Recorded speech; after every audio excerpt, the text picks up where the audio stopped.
He immediately put me in cuffs. She says after Uvalde police officers told marshals to uncuff Gomez, she ran towards the school. As soon as they uncuffed me, I jumped that first gate fence.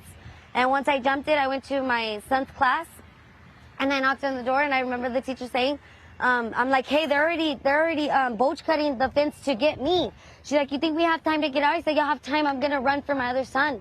Once she was assured her son was okay, Gomez ran to get her other child, encountering more officers who tried to stop her. So I start yelling, and I'm being a cooperative, and I'm like, well, y'all aren't doing what are y'all doing? Y'all ain't doing y'all need to be in here. Give me your vest. Somebody give me a vest, something. I started paying attention to how far the shots were being, so that I knew the shooter was all the way still by my first son's class. So when I went to my second son's door, the teacher didn't want to open the door for me.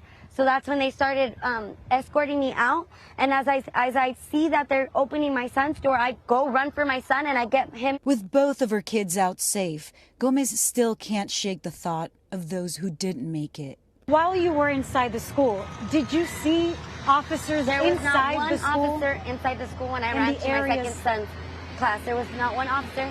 And you were hearing gunshots, so you knew that you could hear the gunshots. Was an active shooter. It was still active. The gunshots were still active.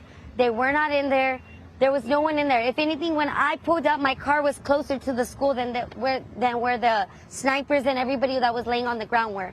When you heard that it took law enforcement 75 minutes before they went in and stopped the shooter, what was your thinking, having been inside the school yourself? I don't know. I was just thinking that they could have saved many more lives. They could have gone into that classroom and maybe 2 or 3 would have been gone, but they could have saved the whole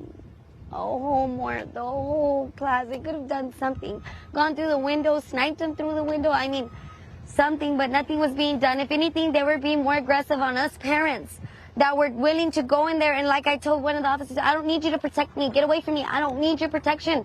If anything, I need you to go in there with me to go protect my kids. And